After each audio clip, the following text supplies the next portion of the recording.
12월 14일 토요일 나사렛 아침 묵상입니다. 오늘 말씀은 시편 106편 1절에서 5절 그리고 48절입니다. 할렐루야 여호와께 감사하라. 그는 선하시며 그 인자하심이 영원하미로다. 누가 능히 여호와의 권능을 다 말하며 주께서 받으실 찬양을 다 선포하랴. 정의를 지키는 자들과 항상 공의를 행하는 자는 복이 있도다. 여호와여 주의 백성에게 베푸시는 은혜로 나를 기억하시며 주의 구원으로 나를 돌보사 내가 주의 택하신 자가 형통함을 보고 주의 나라의 기쁨을 나누어 가지게 하사 주의 유산을 자랑하게 하소서. 여호와 이스라엘의 하나님을 영원부터 영원까지 찬양할지어다. 모든 백성들아 아멘 할지어다. 할렐루야. 아멘. 오늘 본문 시편 106편은 할렐루야로 시작하여서 할렐루야로 끝나는 구성입니다. 마치 할렐루야가 시의 처음과 끝 전체를 품고 있는 큰 따옴표와 같은 역할을 하고 있습니다. 본문은 48절까지 있지만 서두와 말미만 봉독해 드렸습니다. 그러나 중간 내용을 읽지 않았다고 해도 여호와 하나님을 찬양하라 라고 하는 이 할렐루야가 결론이며 그것만이 답이라는 것은 알 수가 있습니다. 시편 106편 속에서 시인은 과거의 조상들이 출애굽부터 가나안 정착까지 그들이 꾸준히 행했던 하나님께 대한 반역의 역사들을 모조리 다 끄집어내고 있습니다. 그리고 매우 신랄한 비판과 함께 하나님의 인자하심을 시험했던 과거를 참여하는 것으로 대부분의 분량을 할애하고 있습니다. 하나님은 이토록 죄를 끊어내지 못하고 범죄한 이스라엘 백성들을 징계하십니다. 그러나 결코 버리지는 않으셨습니다. 끊임없는 인자하심과 자비하심으로 그들을 용서하셨고 단단히 품어주셨습니다. 시인은 이 역사를 기억했습니다. 그래서 할렐루야로 하나님을 찬양할 수밖에 없었습니다. 더 정확한 표현은 하나님은 찬양받기에 합당하십니다 라는 고백일 것입니다. 시인은 6절에서 이렇게 고백합니다. 우리가 우리의 조상들처럼 범죄하여 사악을 행하며 악을 지었나이다.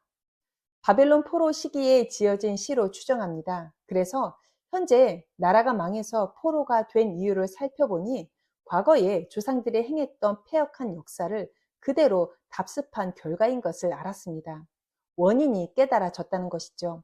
이때 취해야 할 자세는 철저한 회개입니다. 그리고 여호와 하나님께서 조상들의 죄악에 대해서 오래 참으시고 긍휼을 베풀어 주셨던 그 은혜가 오늘 바벨론 포로들에게도 동일하게 임하기를 소망하며 믿음으로 그날을 기다리는 것입니다. 시인은 과거를 거울 삼아 볼 줄 아는 지혜가 있었습니다. 윗물이 맑지 않다고 핑계만 댈 것이 아니라 나로부터 깨끗한 물로 채워 나아가야 합니다. 그리고 이 물이 다시 거룩하게 순환되도록 해야 하는 것이죠. 시인은 구원이 취소된다 해도 할 말이 없는 이스라엘의 추악한 범죄까지 다 용서하여 주시는 하나님을 찬양합니다. 용서받을 자격, 구원받을 자격이 없다는 것을 너무나도 잘 알기 때문에 하나님의 은혜가 위대할 수밖에 없는 것이죠. 우리는 매일 넘어지고 실수하며 실패하고 똑같은 죄를 반복하며 살아가고 있습니다. 그럼에도 회개하고 돌이키는 당신의 자녀를 하나님은 밀어내지 않으십니다. 매번 우리의 회개에 하나님은 속아주십니다. 그리고 우리를 기대하십니다.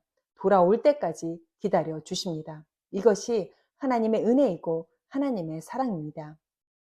지난 주일 저희 교회 예배 때 4년의 형기를 마치고 출소한 미국인 성도님이 오셨습니다.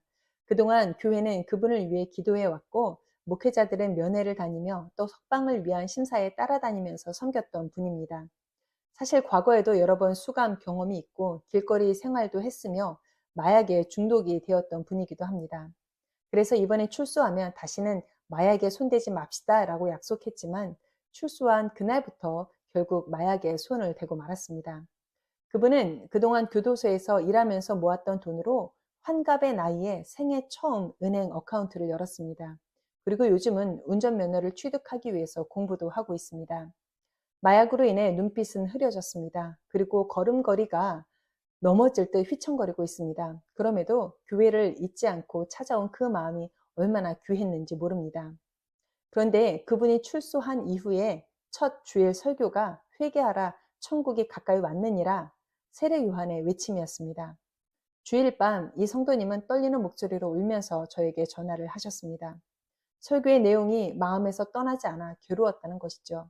하나님께서 나와 같은 범죄자의 회개도 받으시는지 묻고 또 물으셨습니다. 다시는 범죄를 저지르지 않을 것 같은 자신이 없다. 나는 또 수감될 것이다. 무엇보다 경찰이 나를 계속해서 미행하고 있고 모르는 사람들까지도 나에 대해서 수군거리고 있다며 환각과 환청에도 시달리고 있었습니다. 쉽지 않은 시간을 보내고 계신 이분, 그런데 저는 이번에 이분을 통하여서 소망을 볼 수가 있었습니다. 왜냐하면 지난번 출소 이후에는 죄책감이라는 것은 하나도 없이 오직 나만이 가장 억울한 사람이라 분한 마음만 늘어놓았을 뿐입니다. 그런데 이번에는 회개라는 말 앞에서 괴로워하는 모습을 보이고 있습니다. 처음입니다. 매번 담뱃값을 당당하게 요구하던 사람이 이번에는 기도해 달라고 애원을 합니다.